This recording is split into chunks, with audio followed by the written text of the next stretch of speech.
What's going on, guys? Sam Adams here, and welcome to On the Topic Of, which is a series I do right here on the YouTube channel every single Friday, where I go through a piece of video game news that's been in the spotlight in the past week or so, and I give my thoughts and opinions on it and keep you guys informed somewhere along the way. And this week, we're going to be talking about an interesting move by EA to not attend E3 directly, and I thought that was pretty interesting, and I definitely think that it signifies a shift in the entire gaming journalism industry, per se.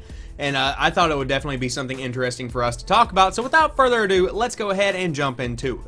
So if you aren't familiar with the term E3, it stands for the Electronic Entertainment Expo, and it happens every year in Los Angeles at the Los Angeles Convention Center towards the beginning of June. And it's pretty much this giant show where everyone that makes a game, basically, gets together and shows off their new games, what they're working on, maybe drop some hints as to what their next projects are going to be, and pretty much we get a glimpse of the next year of gaming. And it's traditionally a pretty significant event.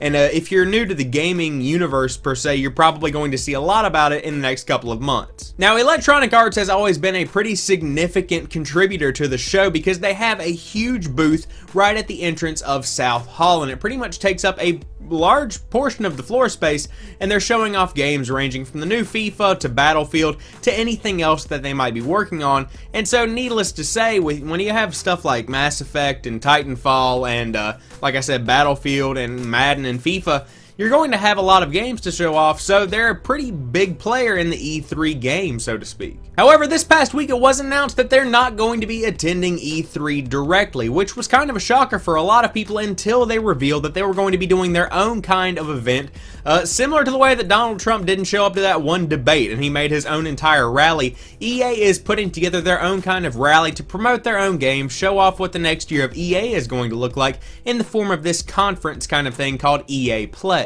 So now with EA Play, it's going to be held at the Club Nokia in Los Angeles from June 12th to the 14th, and on June 12th, there's actually going to be an EA press conference held by, we're not really sure who's going to be hosting it yet, but we can assume that they're going to show off what games EA is going to have to offer over the next year and maybe even a little bit beyond that. Now, of course, E3 is being held on June 14th through the 16th, and it is also in Los Angeles. In fact, it's at the Los Angeles Convention Center, which is conveniently pretty close to Club Nokia, and I think that was some pretty good planning on EA's part because tons of people are going to be flying in to go to E3, whether they're just passionate about video games in general and they happen to get a ticket to E3, or if they're actually gaming industry professionals that are coming in to see what these big companies are going to be showing for the next year and get some articles ready for their online publications and whatever other things they might be working on. So with this big group of passionate people, it just made sense for EA to go ahead and host a similar event right down the street from the Los Angeles Convention Center, which, like I said, was a pretty good move. Now, if you happen to be in London and you want to attend EA Play, but you don't want to go all the way to Los Angeles, you actually have a smaller version of EA Play going on in London at the Mermaid. This one's not going to be a huge event like the 12th through the 14th in Los Angeles. I believe it's only going to be one day, but still, that's just nice to be able to say, hey, if you're in London and you don't want to go all the way to Los Angeles and you're still a gaming industry professional or a gaming industry enthusiast, then you can go ahead and just go over to the Mermaid and get a similar experience and try out all these games that we're going to be showing in Los Angeles without ever leaving the country. Now, a lot of people are wondering why EA is shifting away from E3, and they're wondering if it does signify a change in the gaming industry, and I have to say that it definitely does. There is a huge difference in the gaming journalism industry today than there was back whenever I was trying to gather information as a younger kid.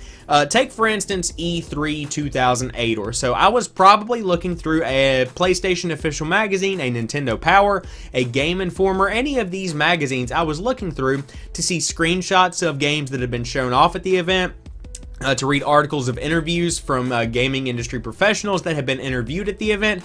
I was looking at these magazines to try and get the E3 experience, and for the most part it did a pretty good job, but over the last couple of years, the entire way that people take in information from this event has just been turned on its head, really. Back whenever E3 was first becoming a thing, the entire gaming journalism industry was completely different than the way that it was today.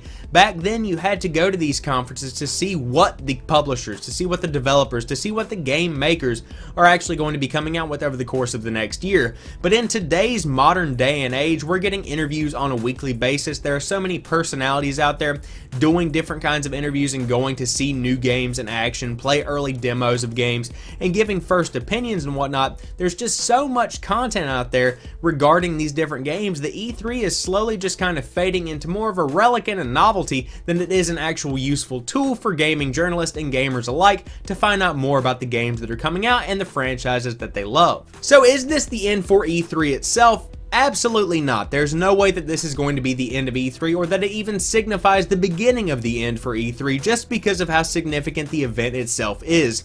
Now, I do believe that the way people are looking at it is shifting slightly. Like I said, it used to be more of a tool for gathering information, for seeing what new games were coming out, and it was almost imperative that if you were a professional in the gaming industry, you had to be at E3. But it's kind of shifting more to a celebration of the games themselves rather than showing off what new games are coming out. Because at E3, you can look through pictures that are on the official E3 Flickr. There's tons of cosplay going on. Fans are just geeking out over the newest games from their favorite franchises, and it's more of a celebration and more of just in awe. Like, everyone's just standing in awe of the incredible games that are going to be coming out over the next year, and I definitely think that there's a spot for that because there are some things that you just can't emulate online through articles and news coverage. Some things you just kind of have to see, and some announcements you just have to be in a conference room, experiencing them, or in an online chat room watching a live stream. There are just some things you can't replicate, and I think that's where E3 still holds its value. So at the end of the day, is EA making a good decision skipping E3, and is E3 better off for not having EA? Who really cares? Because at the end of the day, we're all here for the games, and I can't wait to hear more about Mass Effect Andromeda. I can't wait to hear more about the new Battlefield, Titanfall 2, anything else that EA might have up their sleeve. I can't wait to hear more about these games, and that's what the EA Play event is about, and of course that's what E3 is about. It's all about the games, and we're slowly approaching the season where we're getting a ton of information about the next year of gaming, and that should be exciting for anyone that loves gaming as much as you and I do. So there you guys have it. I hope you've enjoyed this video. If you did, drop me a like down below and comment what you think about EA skipping E3. Do you think that the EA Play event is going to be a huge success, or do you think that they should have stuck to their roots and gone to that South Hall booth at E3? What do you think? Leave it in the comment section below. And if you are new to the channel or you've never seen any of my other content, I do upload new stuff like 3 or 4 days a week depending on the week, so there's always something new right here on the channel when you drop by to watch some videos. And as always, I want to thank each and every one of you guys for watching this particular video. I'll talk to you soon. Peace.